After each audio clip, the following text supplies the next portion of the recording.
You have repeatedly made false and misleading statements to Congress and to the press, and you've undermined the separation of powers and disregarded the role of Congress and the courts. Bottom line, you lie with impunity. You reject checks and balances, and you ignore Congress and the courts. Your options are limited. Either you're going to resign, Trump's going to fire you, or you will be impeached. I've already called for your resignation. You may remember I hand-delivered my request to you back in May, and I urge you to reconsider resignation because I've taken the first step towards your impeachment, and I've called on the Judiciary Committee to open an investigation. The answers he won't give are louder than the ones he does. That was the message echoing through a clash as Representative Delia Ramirez accused Secretary Kristi Noem of lying to Congress, defying court orders, and running an immigration system she says has spiraled out of control. Thank you, Chairman. American citizens have been arrested or detained. We focus on those that are here illegally. Secretary Noem, you lie and you lied to the American people. I will be including into the record an article by ProPublica from October 16, 2025, entitled, "We found that more than 170 U.S. citizens have been held by immigration agents. They've been kicked." There's nothing smiling about U.S. citizens. I'm sorry, that's very inappropriate. Let me continue. Okay. They've been kicked, dragged, and detained for days. The next one. The Trump administration has specifically targeted the worst of the worst. The individuals that we are going after are those that are violent criminals, those that are breaking our laws. Secretary Noem, again, you lied to the American people. I will be including into the record an article by the NBC News from December 7, 2025, entitled, "ICE has arrested nearly 75,000 people with no criminal records, data shows."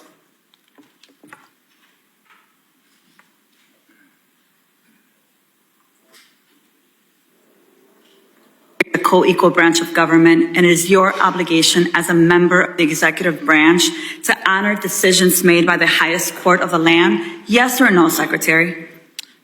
We are abiding by all federal judges' orders. Absolutely. The Justice Department said that when the administration was ordered back in March to stop sending detained migrants to a mega prison in El Salvador, you personally made the final call to continue the flights anyway. Is that correct? And the decisions that are made on deportations, where flights go and when they go, are my decision at the Department of Homeland Security. And we'll continue to do the right thing, continue to work and protect Americans, no matter what radical judge comes out and tries to stop us. We'll do. You lied on the record, and you lied to members of this committee. You violated court orders by not turning around deportation flights bound for El Salvador, where we know that hundreds of people under your leadership have reported that they were raped, they were beaten, and they nearly died. And your agents used chemical weapons in Chicago despite court orders from District Court Judge Ellis forbidding their use. Secretary Noem, you, Gregory Bovino, and your ICBP and DHS deputized agents have waged an unaccountable, unlawful, unconstitutional war against communities across the nation. Our residents have been surveilled, they've been threatened, they've been tear gassed, they've been hit with pepper balls, they've been shot, they've been subjected to warrantless arrest and precision immobilization maneuvers, they've been kidnapped and disappeared under your leadership. So we have a lot to talk about, but you and your department continue to reject congressional oversight. And you know how I know this? I know this because I've requested a meeting with ICE Field Office Director Russell Hott. I requested a meeting with Field Office Director Samuel Olson. And when you came to Chicago on October 3rd, I publicly and formally requested a meeting with you. So I'm going to be including a letter I sent on October 3rd requesting a meeting with Secretary Noem. So, Secretary Noem, I want to ask you again, will you commit to meet with me, yes or no?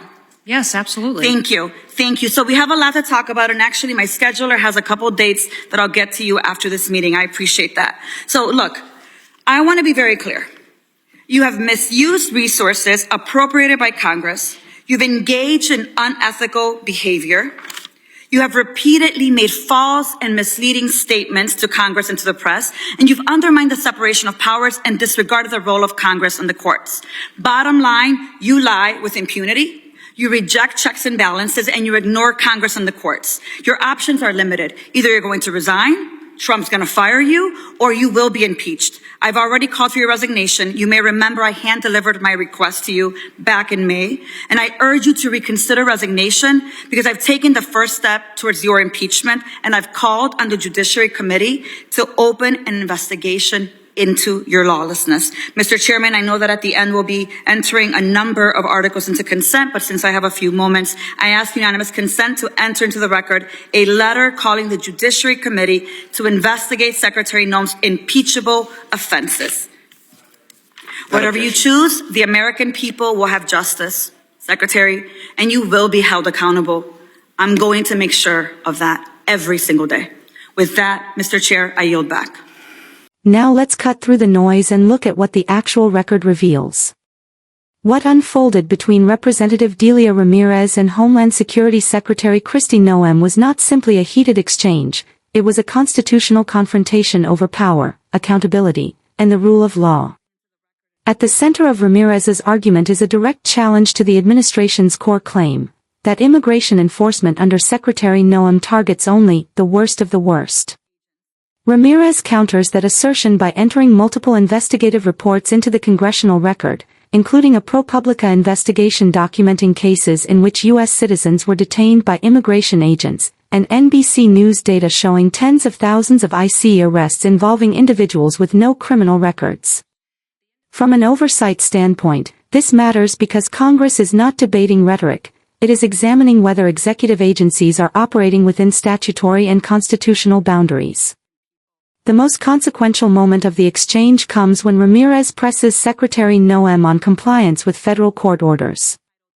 Specifically, she cites a Justice Department acknowledgement that deportation flights to El Salvador continued even after a federal judge ordered them halted. Secretary Noem does not deny making the decision. Instead, she asserts executive authority over deportation logistics and frames judicial intervention as radical interference.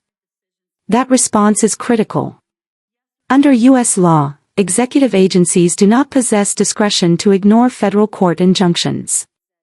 Whether the administration believes a ruling is flawed is irrelevant, compliance is mandatory until overturned by a higher court. Ramirez's accusation, therefore, is not merely political, it alleges a breakdown in separation of powers. The allegations escalate further with claims of detainee abuse in El Salvador and the use of chemical agents by federal officers in Chicago despite court restrictions. Again, these are allegations raised in testimony, not findings of fact. But their inclusion in the congressional record signals a strategy, establishing a documented basis for formal investigation. Another key issue raised is oversight access. Ramirez states she repeatedly requested meetings with ICE field directors and with Secretary Noem herself, requests she says were ignored until this public confrontation. Oversight denial is significant because Congress's enforcement power relies not only on subpoenas but on good faith cooperation between branches. When Secretary Noem finally agrees on the record to meet, it represents a rare de-escalation, but also an implicit acknowledgement of the oversight gap Ramirez highlighted. The closing moments shift from interrogation to consequence. Ramirez accuses Secretary Noem of misusing congressionally appropriated funds, making false statements, and undermining judicial authority. She outlines three possible outcomes: resignation, dismissal, or impeachment, and confirms that preliminary steps toward impeachment have already been initiated through a request to the Judiciary Committee. From an analytical perspective, this exchange marks a turning point. Impeachment threats are not uncommon in polarized politics, but what distinguishes this moment is the volume of documentary evidence cited, the specificity of alleged violations, and the explicit framing of constitutional harm rather than policy disagreement. For viewers, the takeaway is not whether every allegation will be proven, that is the role of investigators and courts, but that the conflict has moved beyond immigration policy and into a fundamental test of executive accountability. If the claims raised here are substantiated, they suggest systemic failures in enforcement oversight. If they are not, the administration will need to provide transparent evidence to rebut them. What is no longer sustainable is silence, deflection, or dismissal. Because in a constitutional system, accountability is not optional, and when Congress speaks this directly, it is signaling that the next phase will not be rhetorical. Thank you, Chairman.